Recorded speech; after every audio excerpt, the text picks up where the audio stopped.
You are walking past a civic bank building from 1908 to 1915, limestone facade, copper cornice line, and that little rooftop tower you have seen 100 times. The official shrug is just decoration. Sometimes they will say lightning rod base. But you look closer. The decoration has ceramic standoff insulators, white glazed and bolted through the finial's collar, spaced for electrical isolation, not ornament. A real lightning rod does not need multiple insulated takeoffs radiating from the same crown. One path goes down, this has 3, 5 more. And the metal is not random, it is tinned copper strap with uniform bends, consistent fasteners, and repeatable symmetry from building to building. So ask the only honest question: if it is just decoration, why is it engineered like a distribution node? You can still see it today, on rooftops, in basements, in catalogs, in codes. This is traceable, checkable, documented. You are standing on a downtown financial district street corner in what was once the commercial heart of a Midwest rail town. The building in front of you, a 1903 bank with carved limestone pilasters and a copper cornice turned green decades ago, displays the standard vocabulary of Beaux-Arts: restraint. But shift your gaze to the roof line. That small tower rising above the parapet is not just architectural punctuation. Walk closer. The finial cap shows weather staining consistent with metalwork beneath, and if you have binoculars or a decent zoom lens, you can count them.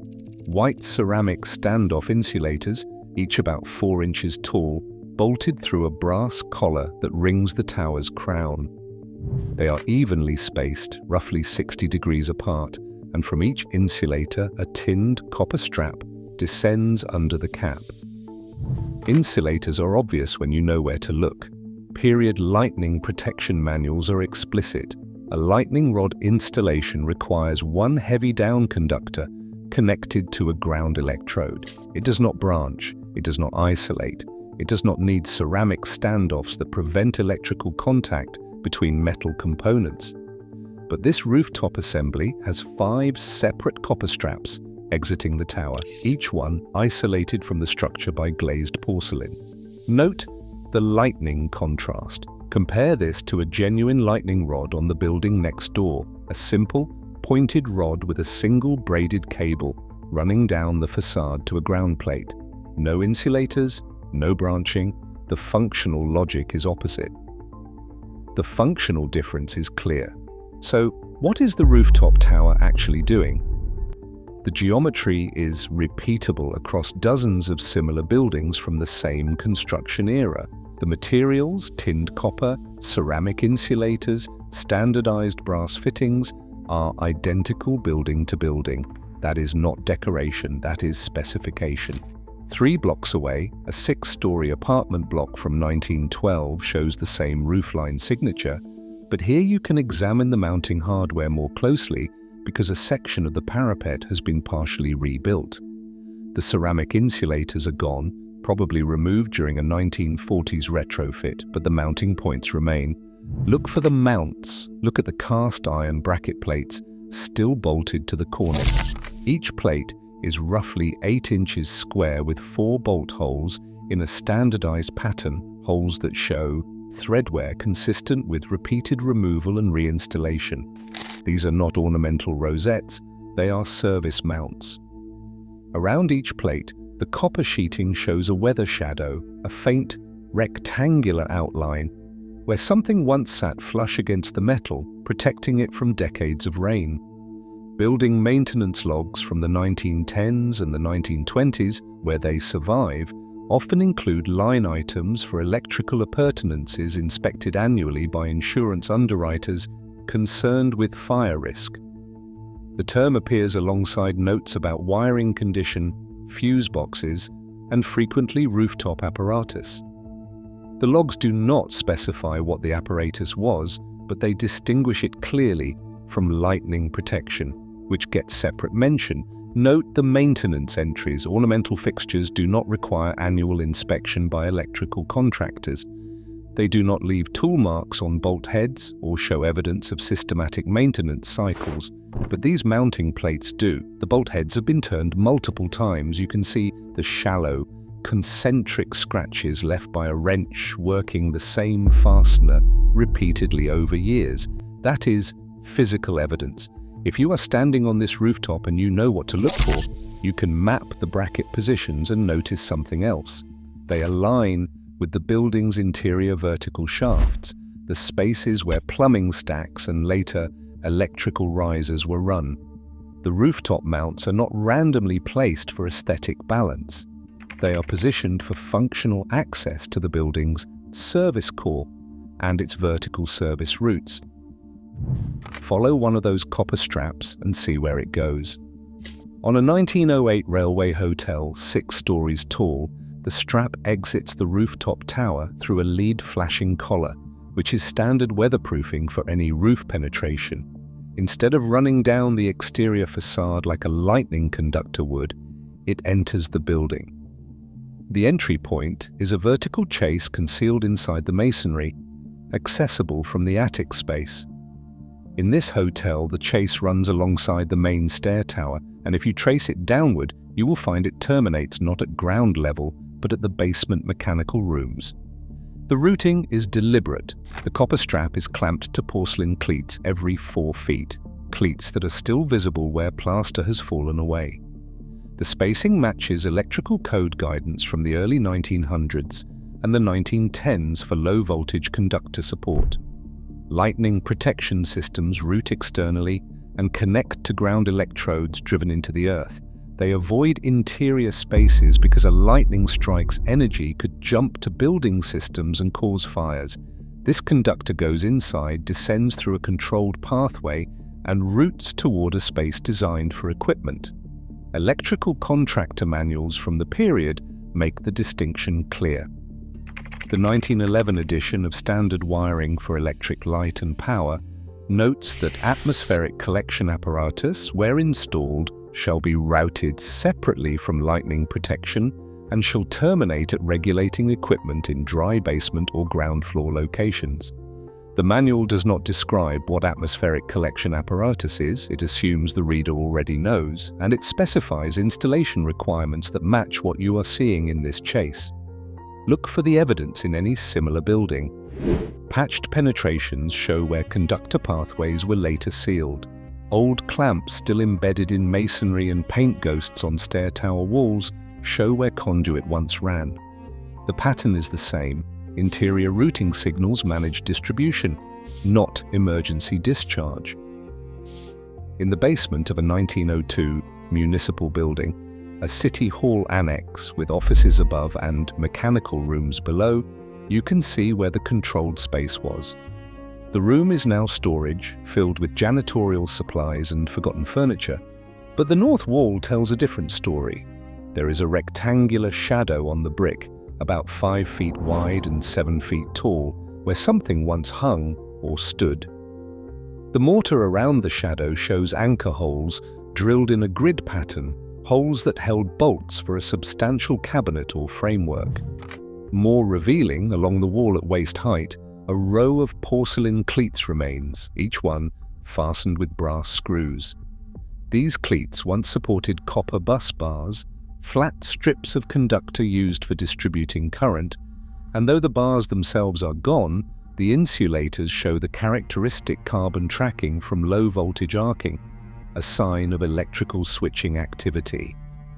Municipal procurement records, where they survive in local archives, list line items for storage cells, accumulators, and switchboard apparatus during the 1890s through the 19-teens. The terms vary, but the purchasing category is consistent.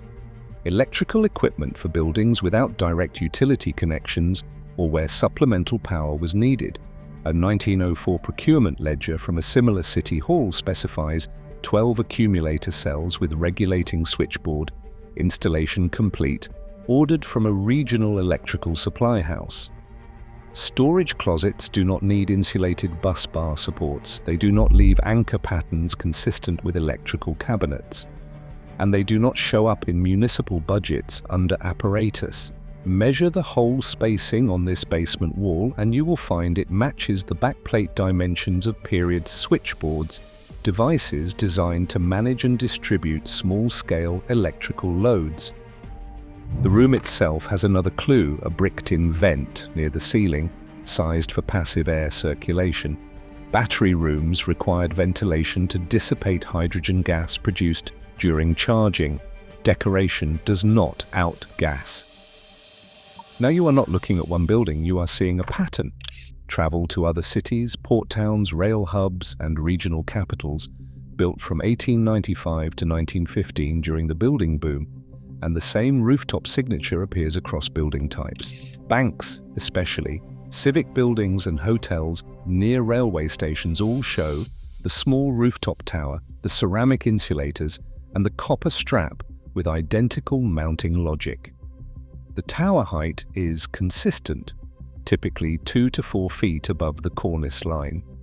The insulator count varies, 3, 5, or 7, depending on building size, and the spacing remains geometrically regular. The strap width is standard, 3/4 inch tinned copper, sometimes braided, always fastened with the same style of clamp. The takeoffs radiate symmetrically, not decoratively. Trade catalogues from electrical supply houses in the early 1900s list these components. A 1907 catalogue from a Chicago supplier lists atmospheric terminals complete with insulated mounting collar and conductor straps and specifies building height. Another entry describes porcelain standoffs for rooftop installations, rated for weatherproof isolation with various mounting patterns available. The language is technical, not ornamental. Compare this to architectural terracotta catalogues from the same era, which advertise decorative finials and urns in hundreds of styles, each one unique to its architect's vision. Decoration varies, systems standardize. If this rooftop furniture were purely decorative, you would expect stylistic diversity to match the building's architectural vocabularies. Instead, you see modular consistency across architects, cities, and even decades. Make a grid. Photograph the rooftop silhouette from similar buildings in 3 cities. Overlay the images and measure the insulator layout. The geometry aligns. You are not seeing regional decoration, you are seeing the physical signature of an infrastructure that once spanned commercial districts nationwide, installed during the narrow window when buildings needed electrical systems but could not yet rely on centralized grid power. Inside factories from the same era, the placement logic becomes even clearer. A textile mill built in 1906 with sawtooth roofs, each north-facing roof section glazed for even daylight, shows rooftop nodes positioned not at the peaks but above the interior bays where line shaft corridors once ran. Later, when the mill electrified, those same corridors carried electrical raceways. The rooftop apparatus aligns with distribution zones, not with architectural aesthetics. Factory electrification guides from the 1900s and the 1910s emphasize load distribution. They instruct placing supply points near consumption zones to minimize conductor runs and voltage drop. If you are running low voltage circuits and the conductor gauges in these buildings reflect that, then placement matters. A rooftop node positioned above the central production bay can distribute to workstations radially, minimizing distance and resistance. Ornament does not care about load zones, infrastructure does. Overlay the factory roof plan with the interior column grid and the pattern emerges. Rooftop nodes sit above structural bays where heavy equipment operated, where lighting was densest, where electrical demand, however modest, was concentrated. The arrangement is aligned with function. A 1910 Engineering Journal article on auxiliary power in manufacturing facilities notes that rooftop collection points, where practical, should align with primary distribution corridors to facilitate efficient conductor routing and minimize material costs. The article assumes the reader understands what rooftop collection points are collecting. It focuses on optimal placement, not explanation. Safety codes from the era also offer clues. Early electrical codes required separation between high-voltage building wiring and low-voltage auxiliary systems. The auxiliary systems could run in open wiring on porcelain cleats, while high voltage required conduit. In these factories you see both heavy conduit for the main power feeds and exposed cleat and wire runs that branch from vertical chases which route upward toward the roof nodes, not downward toward the street connection. Why would a supplemental system align with distribution corridors? Because even limited power, properly placed, has practical value. Step inside a 1910 department store, 5 stories with elevators, display lighting and large street-facing windows, and the interior traces become a layout. The building's plaster has cracked and peeled in places, exposing the original wiring paths. You see porcelain cleats marching up the walls in orderly rows, supporting conductors that branch at each floor landing. The pattern is consistent, a main vertical riser near the stair core, with horizontal branches extending toward the display floors. Compare this to lightning protection, which routes vertically from roof to ground without branching, or compare it to main electrical service, which by the 19-teens entered buildings at street level from utility poles and distributed upward. These conductors, however, route downward from the roof and outward to circuits. The topology is inverted.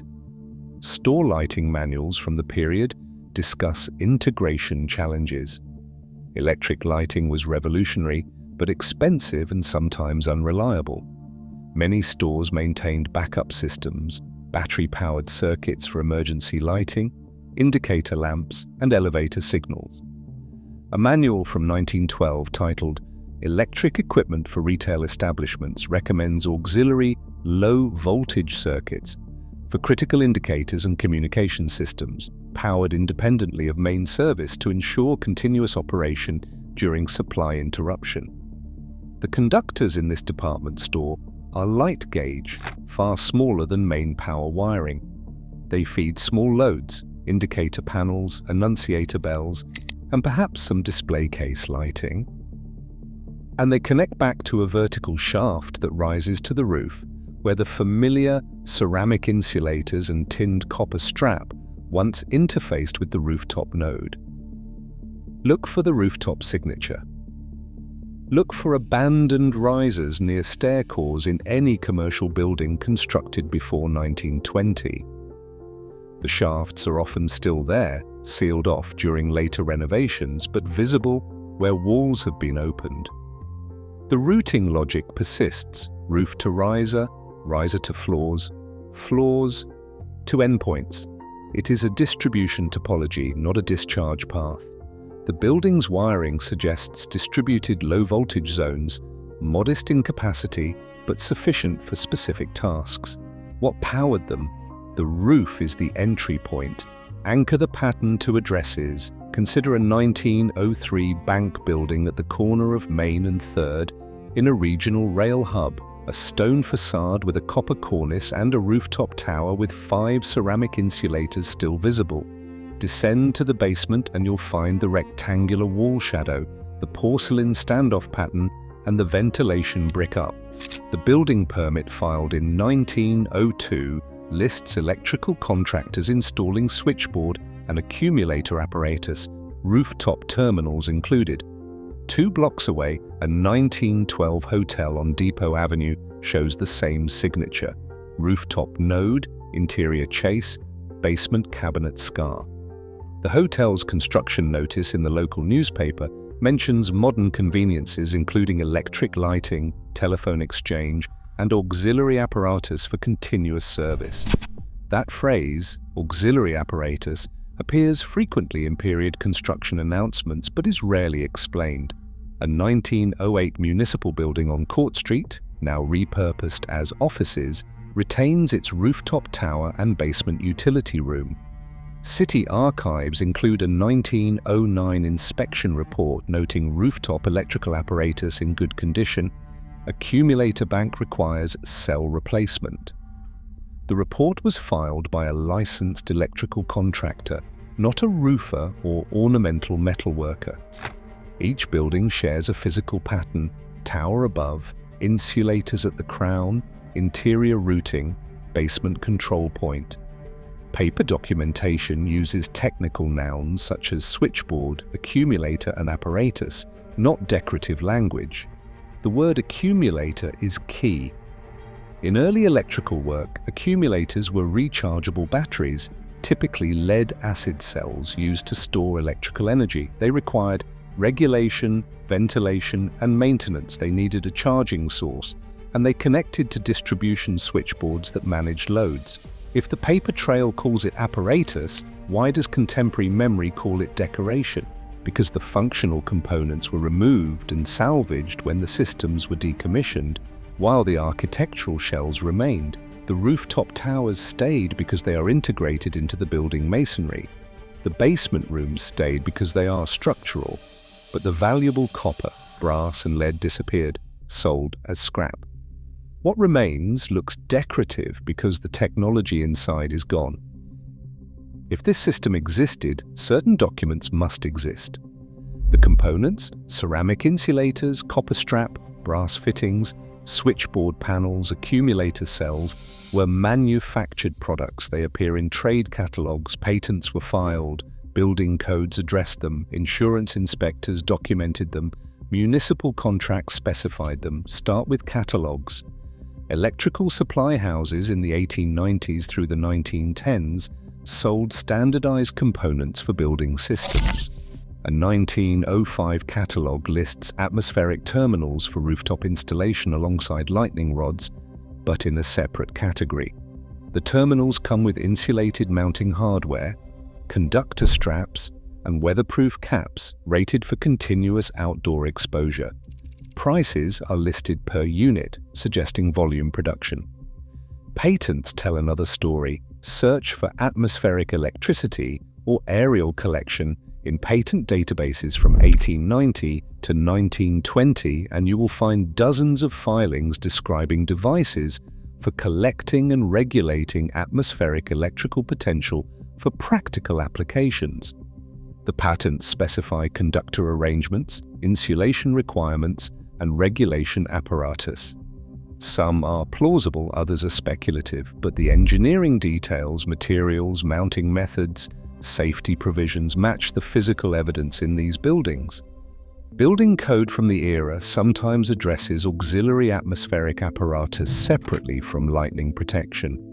A 1908 municipal code excerpt requires that any apparatus for collection of atmospheric electrical potential shall be installed with adequate insulation, shall not interfere with lightning protection systems, and shall terminate at regulating equipment in approved locations away from combustible materials.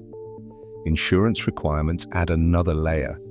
Early fire inspection reports documented all electrical equipment as potential ignition sources. Inspection reports often note rooftop apparatus and basement accumulator bank as separate items requiring annual verification of safe operation. The paper trail is predictable if the system was real. Manufacturers sold components, installers followed specifications, inspectors documented installations, contractors maintained equipment. The challenge is that later generations did not recognize the terminology. When someone in 1950 reads atmospheric terminal in an old building record, they assume it is archaic language for lightning rod. The physical context, the insulated branching, the interior routing, the basement regulation gets lost. Which term do you search when everyone now calls it finial? Try the old words apparatus, accumulator, atmospheric, auxiliary. The documents are there. The rooftop tower, with its ceramic insulators and radiating copper straps, is a receiving point, a collection node positioned above the building to interface with atmospheric electrical potential. The ceramic insulators provide isolation, preventing the collected charge from grounding through the building structure. The copper straps carry the collected potential downward through interior chases to a control point. That control point, the basement cabinet, housed regulation equipment. Period engineering diagrams for atmospheric apparatus show switchboards with resistive controls, protective gaps to limit voltage spikes, and accumulator banks for storage. The accumulators could be charged slowly and discharged as needed to power low-voltage circuits.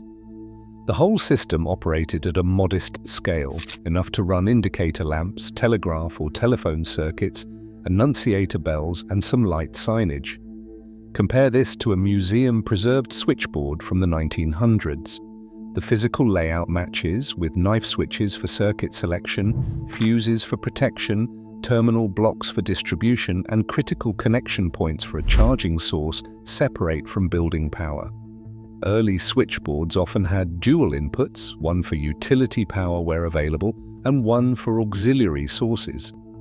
Lightning protection hardware does not include regulation cabinetry. A lightning rod's entire purpose is to provide a direct, unregulated path to ground. It does not branch, store, or distribute. A power system, even a supplemental low-capacity system, requires isolation, regulation, storage, and distribution. The plausibility constraint is crucial. This was not powering entire buildings. It could not. The conductor gauges, the component sizes, the system topology all point to limited capacity.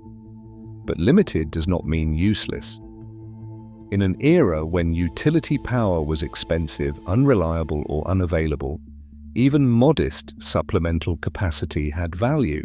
A few indicator lamps could mark exits. A telegraph circuit could maintain communication. A clock system could keep time throughout a building. The parts describe a managed circuit, not a discharge path. The physical evidence, including placement, materials, routing, and control points, fits the requirements of a low-power distribution system, and the documentation, where it survives, uses the language of power systems, not ornamentation. Measure the conductor width in these buildings and you will find 3 1/4-inch to 1-inch copper strap, sometimes braided. Check period electrical load tables.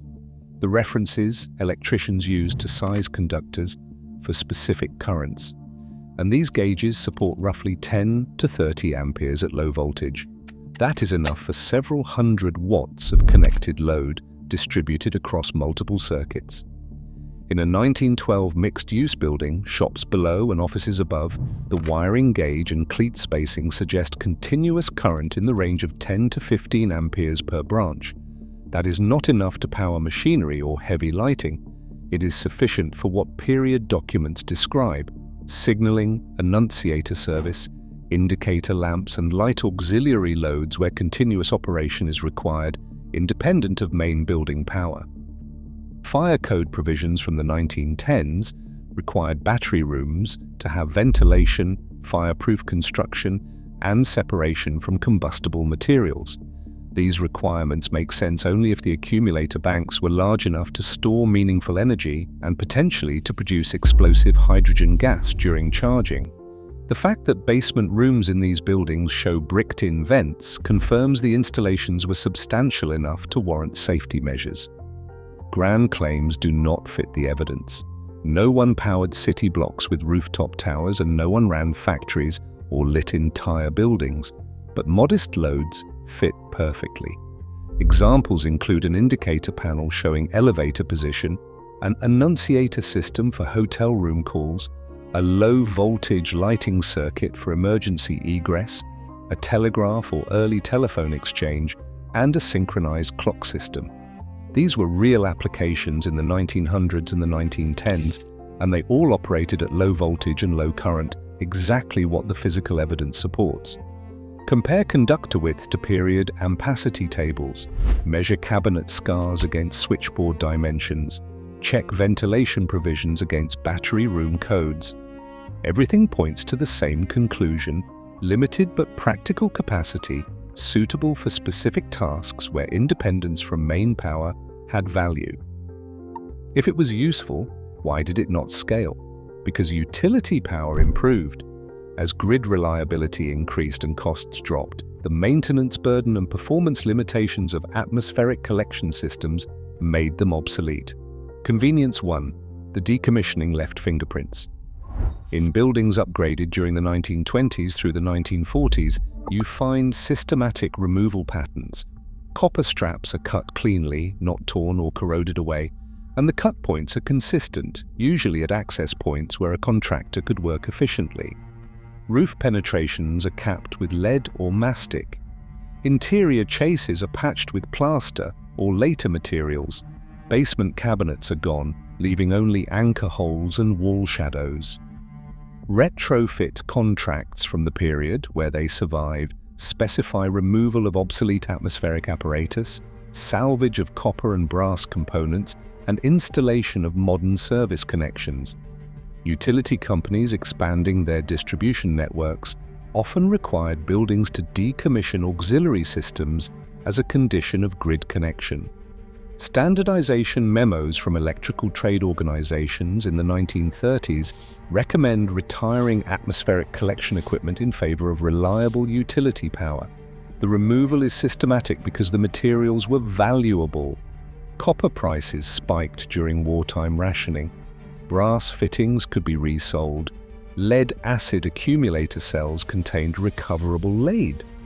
What had no scrap value, the ceramic insulators, the cast iron brackets, the masonry towers, often remained in place. Economics explains the pattern. Valuable materials leave first, shells stay. Salvage invoices occasionally survive in building maintenance records. A 1928 invoice for a civic building lists removal and salvage of rooftop electrical apparatus, 140 pounds of copper conductor, 60 pounds of brass fittings, 12 accumulator cells for lead recovery. The total salvage value was significant, enough to offset the contractor's labor costs. Compare this to random abandonment, which leaves jagged cuts, partial materials, and inconsistent patterns. These buildings show clean extraction. The rooftop towers remain because removing them would require demolishing integrated masonry. The basement rooms remain because they are structural, but the functional core, the switchboards, the accumulators, the copper distribution network is gone. Why relabel instead of documenting the old system? Because by the 1940s, the generation that installed and maintained atmospheric apparatus had retired. Younger electricians trained exclusively on utility power systems did not recognize the old installations. Rooftop apparatus became old finial. Accumulator room became storage closet. The knowledge transferred to retirement, and the physical remnants were reinterpreted through modern assumptions. Return to the 1908 bank building you walked past at the start, the limestone facade, the copper cornice, the rooftop tower you have seen 100 times. It is still there. The ceramic insulators are weathered, some cracked, but the geometry is unchanged. The tower still rises above the parapet in exactly the same way it did in 1908. Go inside. The interior chase is sealed now, hidden behind drywall and drop ceilings, but the routing logic remains embedded in the building's structure. The basement utility room is repurposed. Maybe it is storage, maybe it is mechanical equipment for the HVAC system, but the wall still shows the anchor pattern, the porcelain standoffs, the bricked-in vent. Period manuals stop mentioning atmospheric collection apparatus after the early 1920s. Electrical training shifts entirely to utility-supplied power, circuit protection, and modern distribution methods. The old terminology fades from trade publications. By the 1930s, the systems are obsolete. By the 1950s, they are forgotten. By the 1980s, they are invisible, physically present, but conceptually absent. The official ornament story persists because the functional core was harvested. What remains looks decorative because it has been stripped of context. The rooftop tower, without its copper network and basement switchboard, reads as architectural flourish. The ceramic insulators, without the understanding of electrical isolation, look like vintage detailing. The mounting brackets, without maintenance records, seem like rustic hardware. But you can still map the system from what is left. Measure the insulator spacing, photograph the mounting geometry, trace the interior chase lines, search city archives for the words switchboard, accumulator, or apparatus. The evidence is there, fragmentary, yes, but coherent. The pattern emerges from hundreds of buildings across dozens of cities, all constructed during the same narrow window when buildings needed electrical systems but could not yet rely on the grid. Obsolete does not mean imaginary, it means a better alternative one. Centralized utility power was more reliable, more scalable, and less maintenance intensive. Atmospheric collection systems faded because grid electricity succeeded. But the architecture remains a palimpsest of an infrastructure most people never learned to read. Now that you can read the roof, how many decorations in your city are actually interfaces?